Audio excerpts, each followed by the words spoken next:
تو اللہ نے کیا فرمایا؟ ذالک تقدیر العزیز العلیم، یہ اندازہ ہے، مینجمنٹ ہے۔ اللہ کہتے ہیں ایسی خوبصورت مینجمنٹ تمہیں کائنات میں نظر آئے گی، اور یہ مینجمنٹ بھی صرف کوئی مینیجر ہونا ضروری نہیں ہے، جس کی طرف سے یہ مینجمنٹ ہے اس میں 2 صفات کا ہونا ضروری ہے، ورنہ اس کے بغیر یہ مینجمنٹ ہو نہیں سکتی تھی۔ ایک انتہائی طاقتور ہو، جو چاہے کر سکتا ہو۔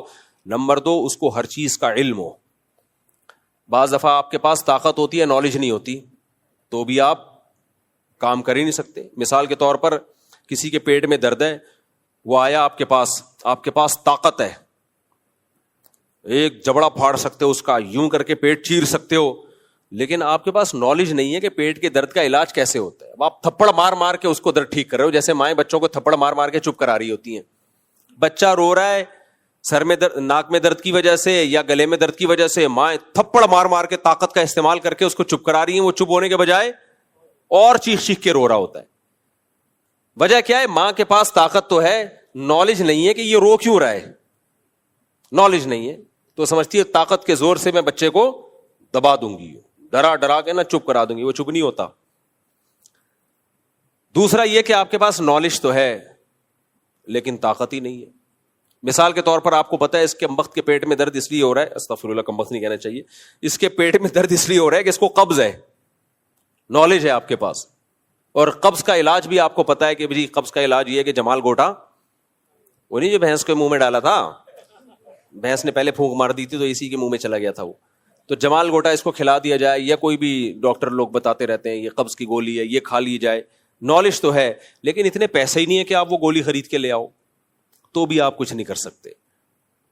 تو دنیا میں جو کامیاب لوگ ہوتے ہیں ان کے پاس کسی کام کے کرنے کی طاقت بھی ہوتی ہے اور اس کام کے بارے میں نالج بھی ہوتی ہے، تو آپ کامیاب ہو سکتے ہیں، ادروائز آپ صرف باتیں ہی پھینکتے رہو گے کچھ بھی نہیں ہوگا۔ جیسے لوگ بڑے بڑے ویژن بناتے ہیں، یہ کر لیں گے وہ کر لیں گے، بھائی آپ کے پاس وسائل کیا ہیں؟ وسائل کچھ بھی نہیں ہے ہمارے پاس، تو پھر کچھ بھی نہیں ہو سکتا۔ اور اگر وسائل ہیں لیکن نالج ہی نہیں ہے کہ کس وقت کیا، کون سا وسیلہ اور کون سا ذریعہ ہم نے استعمال کرنا ہے، تو بھی فائدہ نہیں ہوگا۔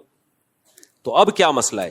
اللہ کہتے ہیں اس پوری کائنات میں تم غور کرو گے تو 2 نتیجوں تک پہنچو گے، ایک بلکہ 3 نتیجوں تک پہنچو گے۔ نمبر 1، اس کا بنانے والا کوئی ہے، یہ خود بخود نہیں ہے۔ نمبر 2، بنانے والا بہت طاقتور ہے، جو چاہے کر سکتا ہے۔ نمبر 3، صرف طاقتور نہیں ہے، اس کے پاس نالج ہے، علم بہت زیادہ ہے، اس کو پتا ہے کس کی نسل بڑھانی ہے، کس کی نسل گھٹانی ہے، اس کو پتا ہے مفتی طارق مسعود کے بچے زیادہ ہونے چاہیے۔ خیر یہ تو ایک بیچ میں ایسی مثال آ گئی، اس کو پتا ہے کہ کون سی مخلوق کی نسل بڑھنی چاہیے، کون سی مخلوق کی نسل گھٹنی چاہیے۔ دیکھو آسٹریلیا میں ہم جو یہ قربانی کے جانور ذبح کرتے ہیں نا، ترس آتا ہے ہمیں، یار بیچارے جوان ہٹے کٹے ذبح کر کے ہم کھا جاتے ہیں، ان کے جینے کی عمر تھی، اگر ہم ان کو ذبح نہ کریں نا یہ ہمیں کھا جائیں، یہ کیا کریں؟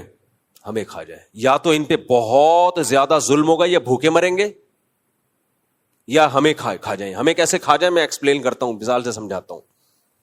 یہ جو 4 قسم کے جانور ہیں نا جن کا شریعت نے حکم دیا کاٹ کے کھا جایا کرو ان کو ذبح کر کے، اگر آپ ان کو نہیں کھاتے نا، یا بقرعید میں ذبح نہیں کرتے، یا کھاتے ہی نہیں ہو آپ ان کو جینے دیتے ہو، ان کے پیٹ کمبختوں کے اتنے بڑے بڑے ہوتے ہیں نا کہ ان کو 2 ٹائم پوری دیگیں چاہیے۔ بھینس کو کیا چاہیے پتا ہے؟ 2 ٹائم، 2 روٹی نہیں چاہیے اس کو پورا ونڈا چاہیے، اتنی بڑی تعداد میں۔ بھائی اس کو بند کروا دینا، یہ ہمیشہ بے وقت یہاں سے، ایک تو یہ ویسے بھی الارم کے طور پر اذان کا ٹھیک ہے ہی نہیں اذان کا بجنا، تو اتنے بڑا ان کا پیٹ ہوتا ہے۔ ہمارے محلے سے نا ایک گائے بھاگ گئی تھی بقرعید کے دنوں میں، بچڑا تھا بھاگ گیا تھا، ذبح کرنے کے لیے لگے تو بعض دفعہ وہ بچڑا بھاگ جاتا ہے، اتنا طاقتور ہوتا ہے، بھاگ گیا، وہ بھاگا وہ غائب، مل ہی نہیں رہا، یعنی کہاں غائب ہو گیا۔ 3-4 دن کے بعد ملا، پھر وہ ہڈیوں کا ڈھانچہ بن گیا تھا۔ وجہ کیا ہے؟ اس کو بھائی 2 ٹائم پیٹ بھر کے خوراک چاہیے تھی، وہ کہاں سے لیتا؟ وہ یہ پودوں سے اور باہر اتنا تھوڑی مل جاتا ہے اس کو۔ تو یہ وہ جانور ہیں جن کو کون کھلاتا ہے؟ انسان، اور انسان کا اس پہ خرچہ نہیں، ٹھیک ٹھاک خرچہ ہوتا ہے. آپ کہہ سکتے ہو کھیتوں میں تو جانور خود کھا رہے ہوتے ہیں، تو وہ کھیت بھی اگائے جاتے ہیں باقاعدہ. ہاں یہ جنگلی جانور ہیں جو جنگلوں میں گھوم رہے ہوتے ہیں، تو بھی ان کی قربانی کا شریعت نے ہمیں حکم نہیں دیا، ان کی قربانی سے قربانی ہوتی نہیں ہے. اب ہوتا کیا ہے، اونٹ اتنا پانی پیتا ہے، اتنی خوراک ہے اس کی، اگر آپ ان کی نسل کو ایسے ہی چھوڑ دیں گے، کاٹ کے کھائیں گے نہیں، تو یہ جنگلوں کے جنگل کا صفایا کر دیں، زمین کی گھاس اور گرینری کو یہ ختم کر دے. اگر آپ کو یقین نہ آئے نا، آسٹریلیا میں جا کے دیکھو. آپ آسٹریلیا میں 100-150-200 سال پہلے انگریز اپنے ساتھ مسلمانوں کو لے کر گئے تھے ہندوستان سے، پشاور سے بھی کچھ لوگ گئے، تو یہ لوگ اپنے ساتھ اونٹ لے گئے تھے مسلمان، بحری جہازوں میں اونٹ لے جا کے انہوں نے جنگلوں میں کام وام کیے جو بھی. تو پھر یہ جب واپس آئے تو اونٹ وہیں چھوڑ دیے انہوں نے. اب وہاں اونٹ کا گوشت نہیں کھایا جاتا، آسٹریلیا میں گورے نہیں کھاتے. نتیجہ کیا نکلا ہے، ان اونٹوں کی نسل اتنی بڑی ہے. 2 واقعات تو میرے سامنے ہیں. میں جب لاسٹ ٹائم آسٹریلیا گیا اس وقت بھی، اور اس سے پہلے جب آسٹریلیا گیا اس وقت بھی یہ واقعہ ہوا کہ ان کی گورنمنٹ نے 10,000 اونٹ پسٹل سے فائر کر کے مارے ہیں جنگلوں میں. کتنے اونٹ؟ 10,000 اونٹ ہیلی کاپٹروں سے نا نشانہ لے لے کے مارے ہیں. میں نے ان لوگوں سے پوچھا بھائی کیا ہو گیا یار، یہ اونٹوں کو تم ایسے فائر کر رہے ہو جیسے کوئی دہشت گرد ہوتے ہیں. بھائی انہوں نے کہا آسٹریلین گورنمنٹ بیزار آ گئی ہے، یہ صحراؤں میں جتنا پانی ہوتا ہے یہ پی لیتے ہیں.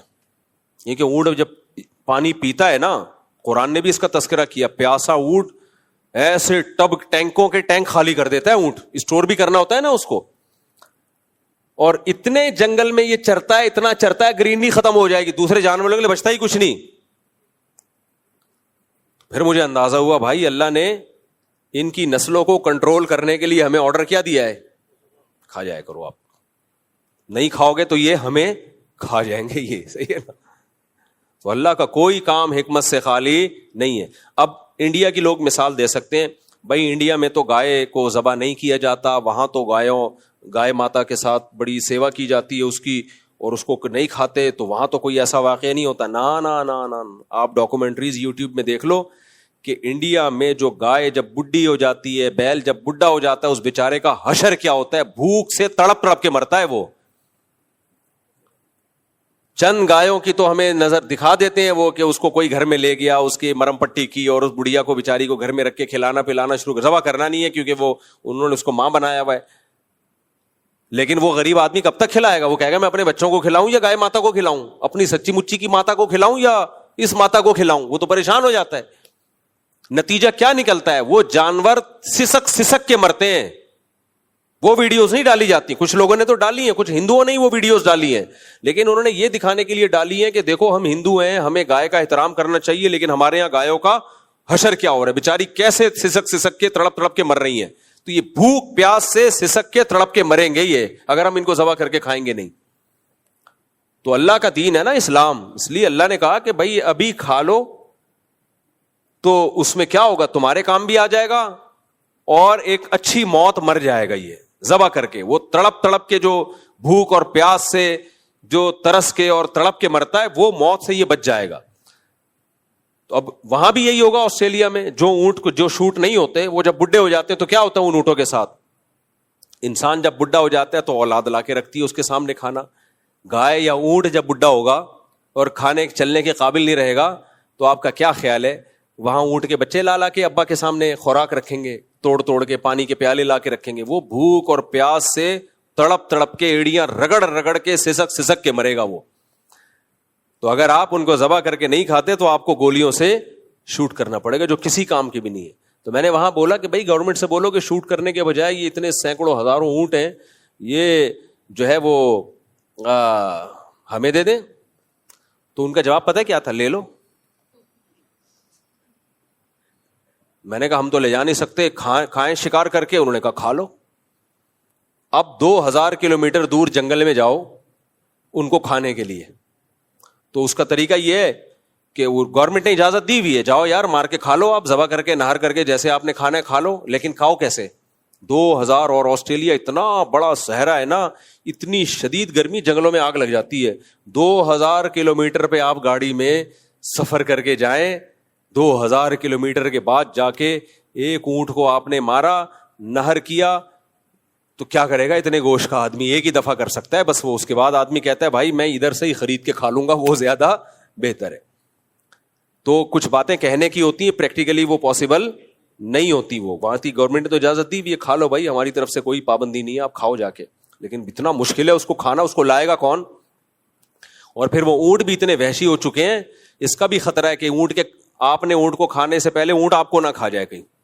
اتنے وحشی اونٹ تو ایسے ٹانگتا ہے انسان کو, آپ نے بقرعید میں ویڈیو دیکھی ہوں گی نا, یوں پکڑتا ہے ادھر سے اور اٹھا کے چھت پہ رکھ دیتا ہے بندے کو, اتنا بڑا تو اس کا منہ ہے. خیر, تو اللہ نے کیا فرمایا؟ ذالک تقدیر, یہ مینجمنٹ ہے. ایک اور جگہ قرآن میں اللہ نے فرمایا اللہ الذی خلق 7 سماوات ومن الارض مثلہن, اللہ نے 7 آسمان اور زمینیں پیدا کی. لتعلموا ان اللہ علی کل شیء قدیر, تاکہ اس کائنات کے بننے کے عمل کو اور اس میں جو مینجمنٹ ہے اس کو دیکھ کے تمہیں پتہ چل جائے اللہ ہر چیز پر قدرت رکھتا ہے. وَأَنَّ اللَّهَ قَدْ أَحَاطَ بِكُلِّ شَيْءٍ عِلْمًا, اور اللہ کا علم بھی کامل ہے, کیونکہ قدرت اور علم دونوں چیزیں مل کے انسان کو کچھ کرنے کے قابل بناتی ہیں. دونوں میں سے ایک صفت بھی نہیں ہو تو آپ کچھ کرنے کے قابل نہیں رہتے.